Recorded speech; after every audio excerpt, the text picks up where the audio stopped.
There's a conversation that almost every jiu-jitsu gym quietly avoids. It's not about promotions, it's not about technique, and it's not about competitions. It's about rolling with women. I've avoided talking about this topic for a long time, not because I'm afraid of controversy, but because most conversations around this topic entirely miss the point. It's not about politics, and not even about gender. It's about respect, safety, and awareness. And building a culture where everyone feels comfortable to fully train in their jiu-jitsu without feeling awkward, patronized, or uncomfortable. And that's what we're talking about today. Why rolling with women still feels like this great taboo in jiu-jitsu, and what it's going to take for the culture to finally grow up. Welcome to the Alchemy of Struggle, baby.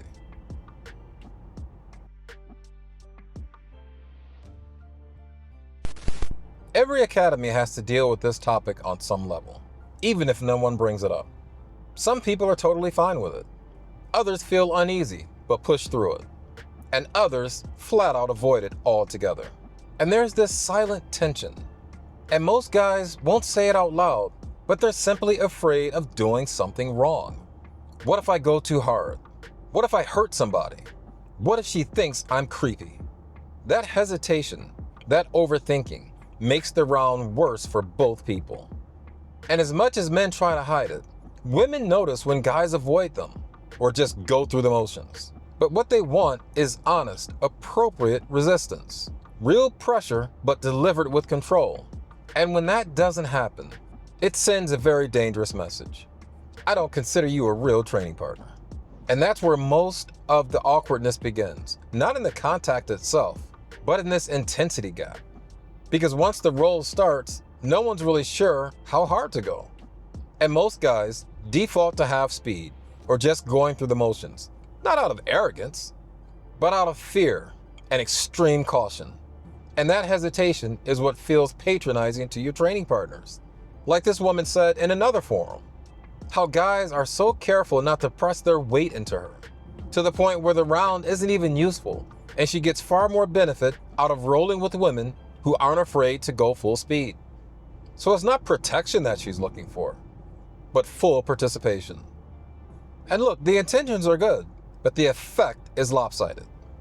Because when one person is holding back, while the other gives full effort, no one really benefits. The woman misses out on realistic timing and pressure, and the guy misses out on practicing real control instead of avoidance. Both of them walk off the mat frustrated for opposite reasons, even though they shake hands and smile at each other afterwards. And then on the other extreme, we have the overcorrection problem. Some guys go way too hard just to prove that they don't treat women differently. And he partnered me up with a huge person, and we were doing the arm bars where you press on their chest and swing your leg around.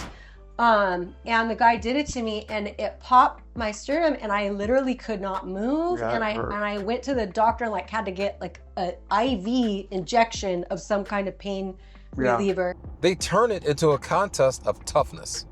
But that mindset misses the point entirely. Because jiu-jitsu is not about proving equality through toughness.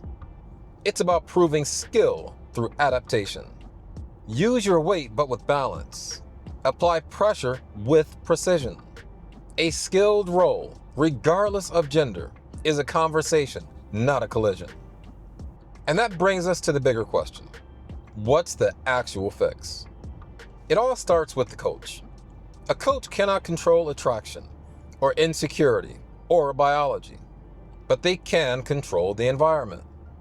How partner pairings are made, how norms are modeled, and how sensitive topics are addressed. So a good coach sets the tone early.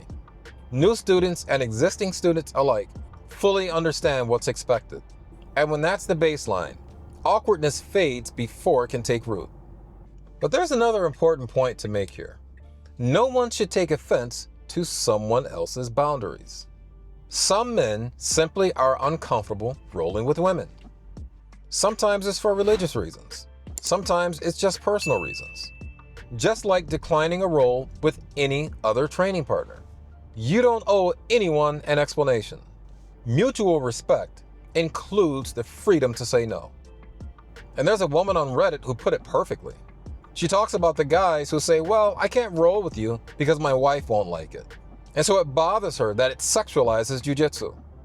But let's be honest, to the untrained eye, how can you not think of it that way? And then there's the really sensitive topic of teenagers. Teenage boys are walking chemistry experiments. Expecting them to navigate close contact with adult women, or even girls their own age, without awkwardness is totally unrealistic. When I first started jiu-jitsu, I heard this story of a 14-year-old boy, new to jiu-jitsu, white belt, paired up with someone else who was new to jiu-jitsu, an adult female close to 40. And let's just say, in the middle of the roll, well, his excitement showed. And the woman was totally caught off guard. And she points it out, calls it disgusting, and says that she just can't believe that happened. This poor kid walks off the mat in total embarrassment, beet red. What happened wasn't disgusting. It was just something that he didn't have under his control, and it should have been dealt with more delicately.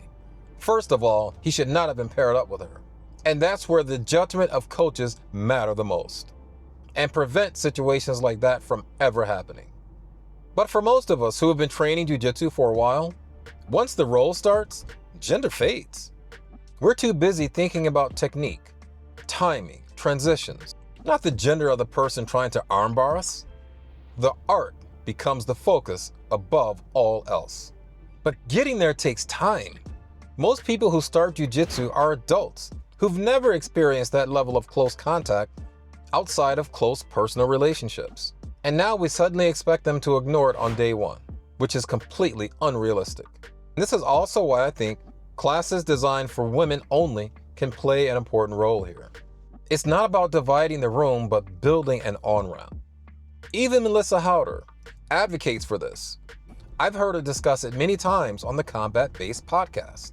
Because women train differently and they have different needs. And I think that athletes and coaches and trainers are getting smarter, not only with men, but also with women who I think need to be coached and trained a completely different way. Look, I don't have all the answers, and I'm not going to pretend that I do. This is a complex issue, and you cannot policy your way out of human complexity.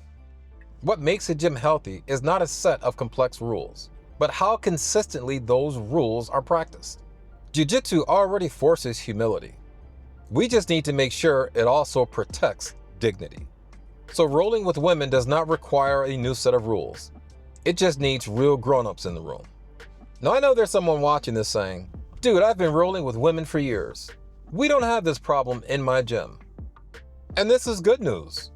It means you've got good leadership, clear expectations, and adults on the mat who know how to treat each other. But that didn't happen by luck. Someone set the tone early, and everyone in that training room keeps it alive. But for every healthy room, there are those that still feel tense. We've all heard the stories, and I'll just leave it at that. So look, the goal isn't to turn jiu-jitsu into some kind of sensitivity seminar. The goal is to make sure no one has to quit, because respect wasn't modeled clearly enough from the beginning.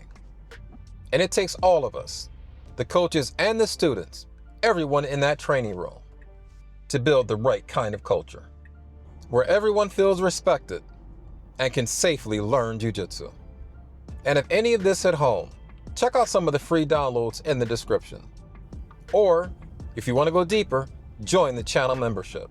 And as always, I want to thank the subscribers and the commenters and the members for helping me level up this content. But remember, there are others who need this message, so let's help them find it. Like, share, and subscribe. Keep up the good fight, and stay safe on those mats. Peace.